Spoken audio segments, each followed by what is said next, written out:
Hello viewers, India investing mentor के एक और वीडियो में आपका स्वागत है। और आज हम एक बहुत ही इंटरेस्टिंग टॉपिक पे डिस्कशन करेंगे, जिसमें मैं ये बताऊंगा कि अगर आपकी एक इन्वेस्टमेंट जिसमें आपने अपने पैसे लगाए हुए हैं, अगर वो बिल्कुल ज़ीरो पे भी चली जाती है तो भी आप कैसे ओवरऑल पैसे नहीं लूज़ करेंगे। तो ये चीज़ जो है ना, इसलिए बहुत इंपॉर्टेंट हो जाती है बिकॉज पैसा कमाना सबको आता है। जब मार्केट्स आपके डायरेक्शन में जा रही हैं और आप पैसा बना रहे हो तब तो सब ठीक ही चल रहा है। प्रॉब्लम आती है कि किसी को भी ये सिचुएशन नहीं समझ में आती कि जब मार्केट्स उनके अगेंस्ट चली जाएं तो करना क्या है। तो अगर हमें जब विपदा आती है, जब प्रॉब्लम आती है, उसको हैंडल करना आ जाए तो पैसा अपने आप बन जाएगा मार्केट्स में।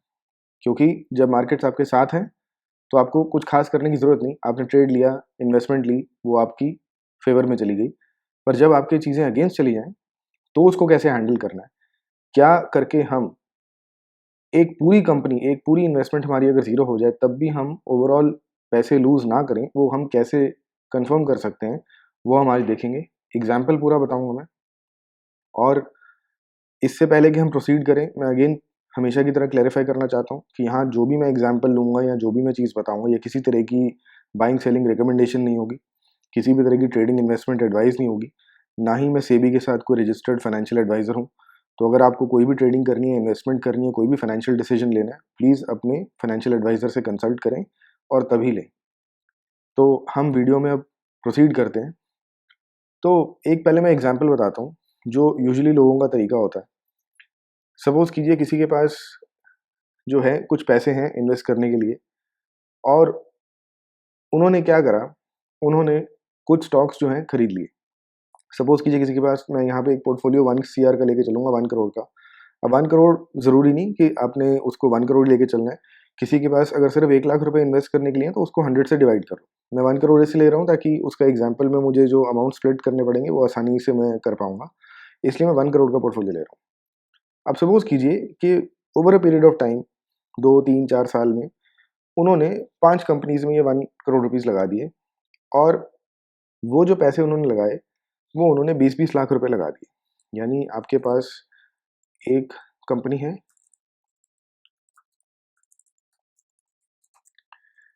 और इसमें 20 लाख रुपीज़ लगा दिए, या हम और कम कंपनीज ले लेते हैं कि 25 लाख रुपीज़ लगा दिए कंपनी 1 में। इसी तरह से कंपनी 2 है, उसमें भी 25 लाख रुपीज़ लगा दिए। और इसी तरह से अगर हम मतलब लेके चलेंगे तो 4 कंपनीज टोटल उन्होंने ले ली, जिसमें उन्होंने कुल मिला के 25-25 लाख रुपए लगा दिए। और आपका जो 1 सीआर का पोर्टफोलियो है वो इस तरह से बना लिया गया। अब अगर इसमें से एक भी कंपनी, सपोज कीजिए आपने अपनी तरफ से बहुत अच्छा सिलेक्शन किया था, पर अब चाहे इंडियन कंपनीज हो चाहे फॉरेन कंपनीज हो, ये मैटर नहीं करता। दुनिया के किसी भी मार्केट में चले जाइए, बड़ी से बड़ी कंपनीज जो होती हैं वो बैंक्रप्सी फाइल करती हैं। तो इसमें आप मैं कोई भी गारंटी नहीं दे सकता कि आज जो कंपनी बहुत अच्छी लग रही है वो कल फेल नहीं होगी। अगर अब इंडिया की बात करें तो किसी को पता था कि रिलायंस कम्युनिकेशंस जो है कभी फेल होगी? अंबानी ग्रुप से वो कंपनी आई थी, कोई सोच नहीं सकता कि वो कंपनी फेल होगी, पर वो फेल हो गई। आज की डेट में वोडाफोन आइडिया जो है वो ऑलमोस्ट बैंक्रप्सी की कगार पे पहुंच चुका है। आज से 15 साल पहले, 20 साल पहले किसी ने सोचा था कि वोडाफोन और आइडिया आइडिया अपने आप में एक बहुत ही तगड़ी कंपनी थी, फिर वोडाफोन ने उनके साथ जब टाई अप किया तो कभी सोच सकते थे कि वो कंपनी फेल होगी? नहीं। इसी तरह से अगर आप इंडिया से बाहर देखना चाहते हो तो लीमन ब्रदर्स, एनरॉन, ये परफेक्ट एग्जाम्पल्स हैं।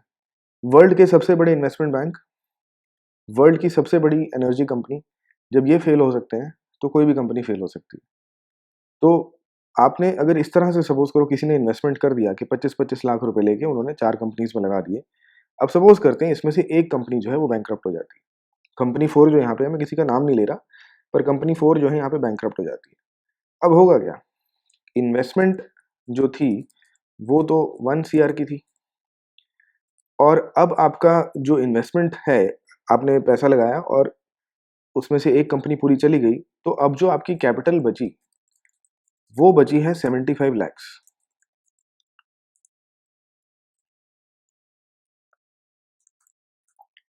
राइट? इसका मतलब क्या हो गया कि आपका 25 लैक्स की कैपिटल जो है वो यहाँ पे खत्म हो चुकी है। अगर आपकी 75 लाख की कैपिटल सिर्फ यहाँ पे बची है अब आप समझ सकते हो कि अगर आपको ये 75 लाख को यूज़ करके, सपोज़ करो इन्वेस्टमेंट के पहले साल में ही हो जाता है, तो अगर आपको अपना पैसा अब रिकवर करना है, राइट? और आपने ये पैसा लगाया था एक ऐसे पोर्टफोलियो में जहाँ 8 से 10% का साल का रिटर्न आप एक्सपेक्ट कर रहे हो, तो ये 75 लैक्स तो आपके पास है ना अभी भी। ये 75 लैक्स अब क्या होगा, आपको 8 या 10% लेके चलते हैं, 10% साल का रिटर्न देता रहेगा।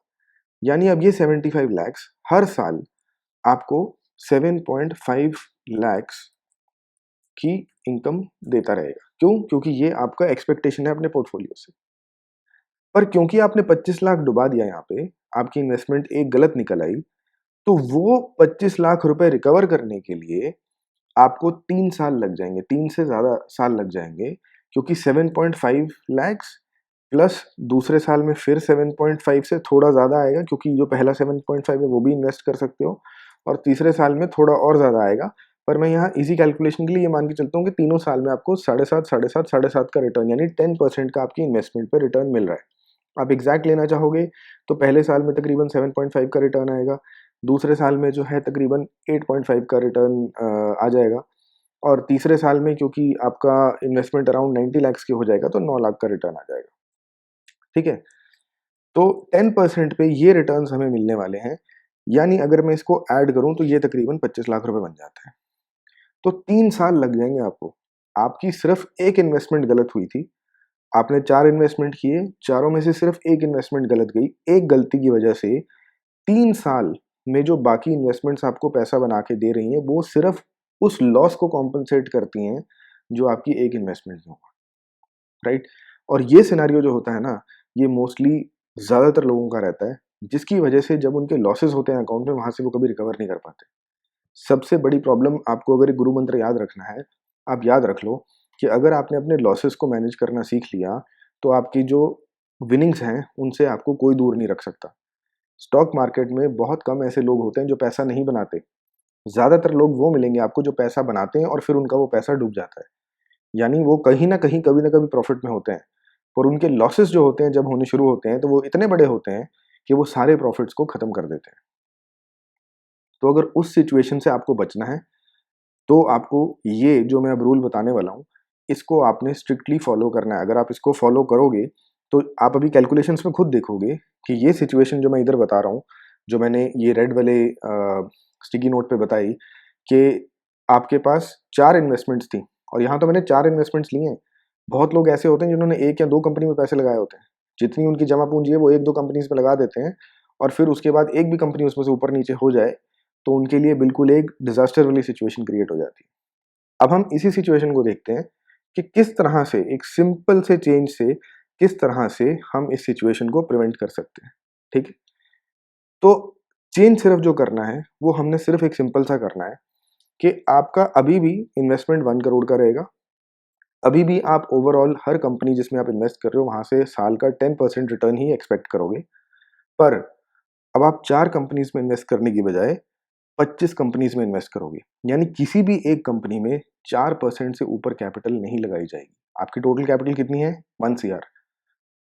तो 4% उसका हो गया 4 लाख, यानी एक कंपनी में 4 लाख से ज़्यादा की इन्वेस्टमेंट नहीं लगेगी। यानी तकरीबन यही सिचुएशन रहेगी जो यहाँ पे थी। थोड़ा-सा चेंज हो जाएगा कि हमारी जो हर कंपनी में इन्वेस्टमेंट है, वो सिर्फ 4 लाख रुपीज़ रह जाएगी। तो ये सारे 25 जो हैं 4 में कन्वर्ट हो जाएँगे, और क्योंकि अब हम 4 लाख रुपए लगा रहे हैं, तो हमारे पास 3 कंपनीज़ नहीं रहेंगी। टोटल जो हमारी कंपनीज़ हैं, वो हमारी इन्वेस्टमेंट नंबर ऑफ कंपनीज़ जो हैं बढ़ जाएँगी। ये मैं ऐसे लगा देता हूँ कि बीच में 1, 2, 3, 4 ऐसे करके हमारे पास अब 25 कंपनीज़ हो जाएँगी, जिसमें सब में 4 लाख रुपए लगे होंगे। तो आप डिफरेंस को समझो। पहले केस में सिर्फ 4 कंपनीज़ थीं, तो हमने 25 लाख रुपए हर कंपनी में लगाए थे। अब हमने 25 कंपनी सिलेक्ट कर ली हैं, तो हर कंपनी में सिर्फ 4 लाख लगा रहे हैं। अगेन मैं बता देता हूँ, यहाँ मैंने एग्जांपल 1 करोड़ के पोर्टफोलियो का लिया है। किसी का 1 करोड़ का पोर्टफोलियो नहीं है, 1 लाख का पोर्टफोलियो है, तो सिंपली 100 से डिवाइड कर लो। 1 लाख को 25 से डिवाइड कर लो, यानी 4000 रुपए। तो एक स्टॉक में, एक कंपनी में 4000 से ऊपर इन्वेस्ट नहीं करना है। अब हम वही सेम एक एग्जांपल लेके चलते हैं कि सपोज करो आपकी इनमें से एक कंपनी जो है वो पूरी तरह से डूब जाती है। ठीक है? तो आपका जो कैपिटल लेफ्ट है, वैसी सिनेरियो होने के बाद, वो आपकी यहाँ पे कितनी रह जाएगी? 96 lakhs। यानी अब आपकी फिर एक कंपनी पूरी डूब गई।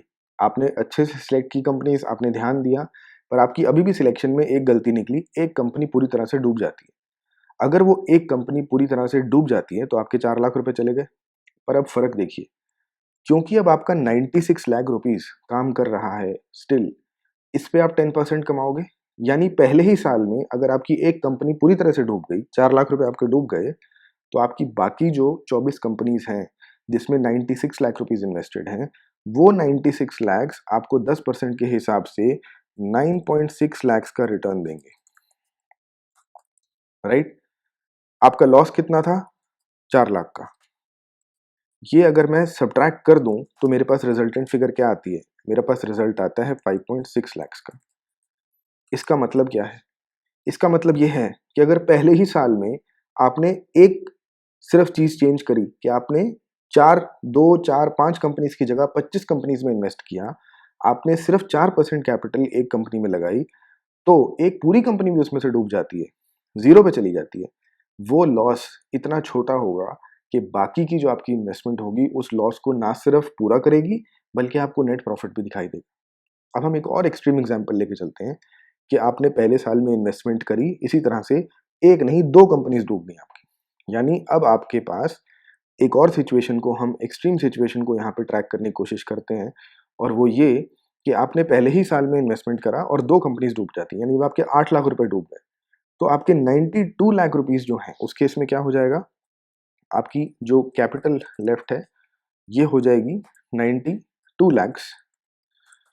92 लैक्स, क्योंकि 8 लाख रुपए आपके डूब गए। आपने 2 गलत कंपनी सिलेक्ट की, हर कंपनी में 4 लाख लगा रहे थे, 8 लाख डूब गए, 92 लैक्स कैपिटल बची। और अभी 92 लैक्स की जो कैपिटल आपके पास बची है, उस कैपिटल को लेके हमने 8 लैक्स लूज कर दिए, पर क्योंकि 92 लैक्स पे आप 10% बनाओगे तो आपके पास आएंगे 9.2 माइनस 8, यानी कि स्टिल आप 1.2 लाख रुपीस कमाओगे। तो आप समझ सकते हो ये कितना सिस्टम इफेक्टिव है। आपको मैं एक एग्जांपल दे रहा हूं जहां पे आपने 25 कंपनी सिलेक्ट करी, उसमें से 2 कंपनीज डूब जाती हैं। अब सपोज कीजिए कि ये आपने जो 25 कंपनी सिलेक्ट की हैं, ये आपने देखभाल के सिलेक्ट की हैं, लेट्स से आपने निफ्टी 50 में से सिलेक्ट की हैं। अब पास्ट ट्रैक रिकॉर्ड जाके देखो कि निफ्टी 50 में जो कंपनीज हैं, 50 कंपनीज हैं, अगर उसमें से 25 बेस्ट कंपनीज आप सिलेक्ट करते हो तो क्या परसेंटेज चांस है, कितनी कंपनीज आज तक ऐसी हैं जो निफ्टी 50 में थी जो कि डूब चुकी हैं? आपको समझ में आ जाएगा कि ये सिनेरियो जो होता है कि अगर आप सिर्फ 25 कंपनीज अच्छी सिलेक्ट कर लेते हो और उसमें आप इन्वेस्ट करते हो, 1, 2, 3, 4 कंपनीज में नहीं करते हो बल्कि अपने पोर्टफोलियो को स्प्रेड कर देते हो ज़्यादा कंपनीज में, और सारी की सारी अच्छी हों, तो चांसेस होते हैं इसमें से कोई भी कंपनी जो है वो बहुत ज़्यादा बुरे तरीके से नहीं डूबेगी। और अगर 2 कंपनीज भी डूब जाती हैं तो आप देख सकते हो कि विद इन 1 ईयर आपको लॉस नहीं लेना पड़ता है। ऐसी सिचुएशन में भी जहां पहले ही साल में 2 कंपनीज डूब जाती हैं 25 में से 2 कंपनी का मतलब 8% आपकी सिलेक्शन गलत है। 8% कंपनीज जो आपने 8% पैसा आपने लगाया था वो पूरा डूब गया, फिर भी आप पैसा लूज नहीं करोगे। तो ये एक स्मार्ट तरीका होता है पैसे को इन्वेस्ट करने का। कभी भी एक कॉन्सेंट्रेटेड पोर्टफोलियो मत बनाओ।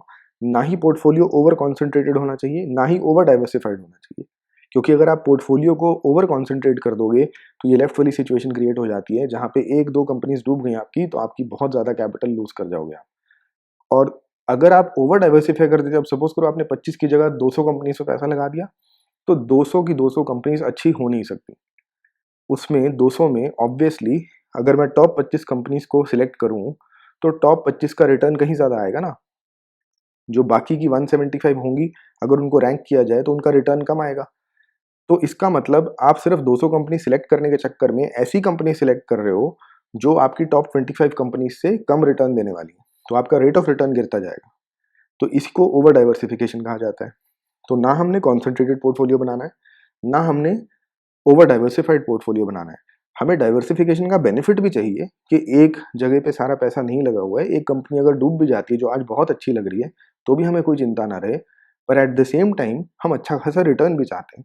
और 200 अच्छी कंपनीज ढूंढना बहुत मुश्किल काम होता है, 25 अच्छी कंपनीज ढूंढना बहुत आसान काम होता है। तो ये चीज़ को हमेशा ध्यान में रखिए।